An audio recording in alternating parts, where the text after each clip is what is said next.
Today we're going to make a white crusty farmhouse loaf of bread.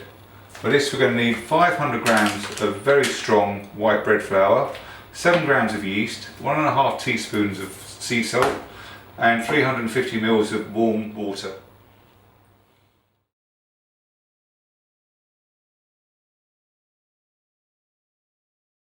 So, the method for making the bread is as follows. I'm going to add about half the water, half 350 ml of water to there. And a teaspoon of yeast, which is about 7 grams. Just sprinkle it on top. And I'm going to put that aside for a minute or so, as you'll see. So in this bowl here, we've got the flour, and it's just flour at the moment. So I'm going to make a well in the middle, like that. And to the outside of that well, the flat part, I'm going to add the salt. This is so that the salt becomes combined at the very last moment of mixing, and you'll see what's happening in a second. So let's put it like that, about another half, put it like that. And this is because salt actually kills yeast, and if you incorporate that at the next stage, before the next stage is ready, then you're going to have less of a rise on the bread. So let's mix the yeast up. What I'm making sure now is that everything is incorporated and it's nicely mixed and dissolved. This yeast is in a granular form. Like that. Then I'm going to, from the inside of the well, I'm going to make a sort of like a rather thick batter. It's about wallpaper paste thickness.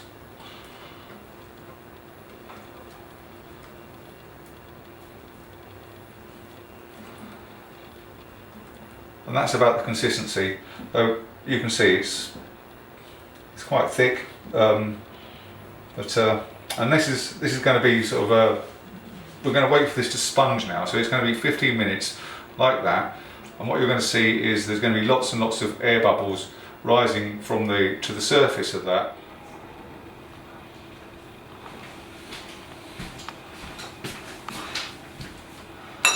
So we're back in the room with the yeast, the sponge mixture, which is there. I'm now going to add the rest of the water to the well, and with a spoon initially start incorporating it. That's the beeper to say it's ready. So now I'm going to start incorporating the rest of the dry ingredients to the well in the middle. And you'll get to a stage where you can forget the spoon and take up one of these, which is called a dough scraper. It's an essential bit of equipment really for making bread. Absolutely brilliant.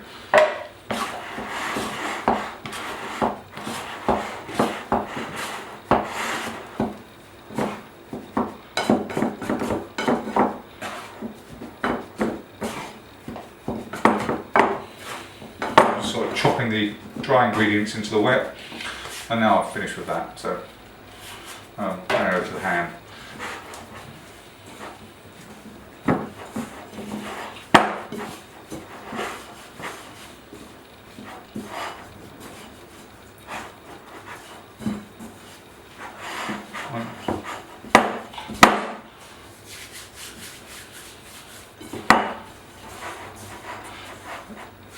I really think it's good enough. It's about now. I'm going to tip this onto there.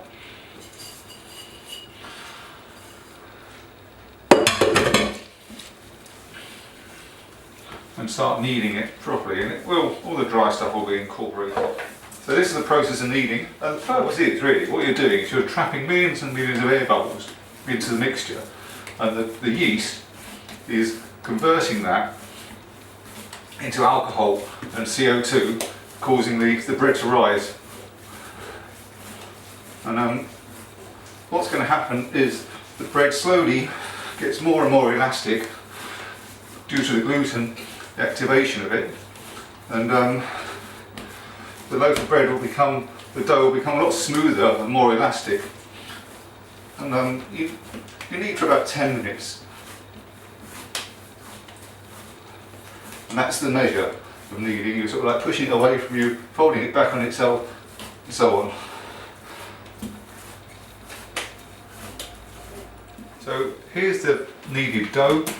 You can see it's changed into it's rather bitty, and now it's nice and smooth. and elasticy. And what I'm going to do is I'm going to put that in a clean bowl and cover it with cling film and leave it for about an hour, and that's going to be the first proving.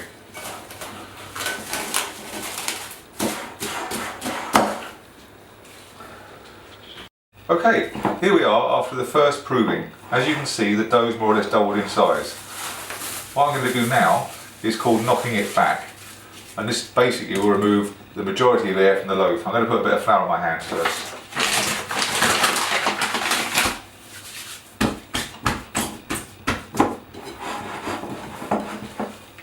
I'm going to give it a little knead, which will further assist in redistributing the air.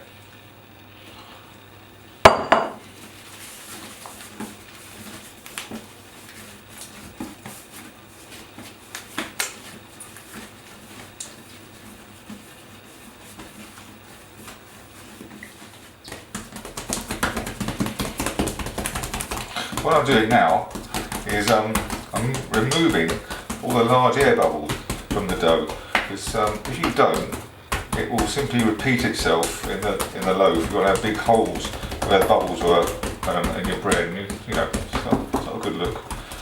So roughly like that. So with this, I'm now going to shape or form the loaf, and I'm going to do that by, let's turn it around, a bit easier. So I'm going to sort of roughly a rectangle. I'm going to push that down to there. It's about halfway down. I'm going to fold the bottom bit over to the top, like that.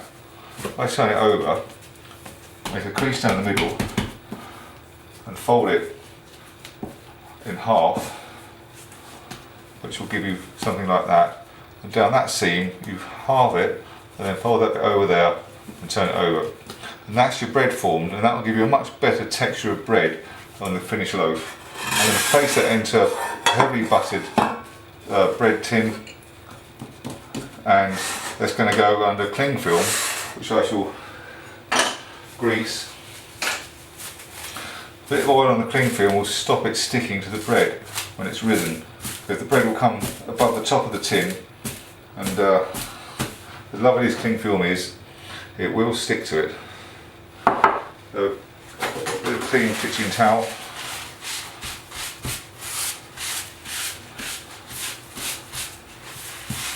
Make sure you've got it all, because there's nothing more annoying than it sticking.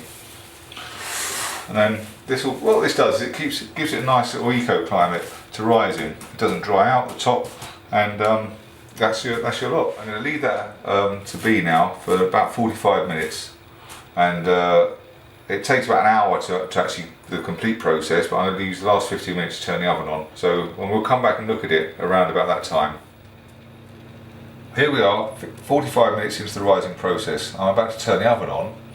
Mine's an electric fan oven, so I'm going to put that on to 200. A standard electric oven goes 220. Fahrenheit is 425, and it's gas regulo 7. This is where you're glad you've oiled the cling film, because it comes off beautifully and doesn't leave any catches on the bread surface. I'm going to return to this in about 15 minutes. Bread now looks like this. It's nicely risen at the side. You can see it's going over the tin. There's a couple of things you can do right now if you want. It'll go in the oven like that, it's just fine. I'm going to sprinkle mine with a little bit of flour. It's lovely when it's cooked. But I'm also going to slash the top of the bread with a serrated knife, and this will just give it a much nicer look when it comes out the oven, as well as helping it expand a little bit more maybe. So like that. And I'm going to put that in the oven. Like I said, mine's preheated to 200 degrees C. Whatever. So in it goes. He's got 2 on the go here.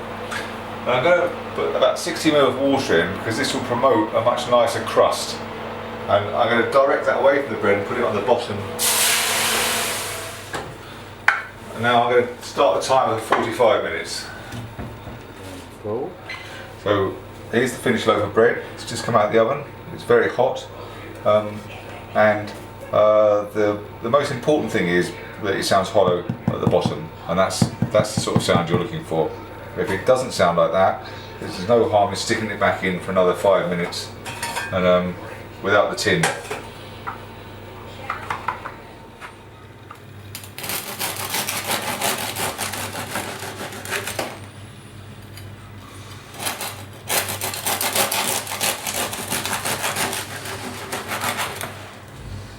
Ta-da! Let's make one of these.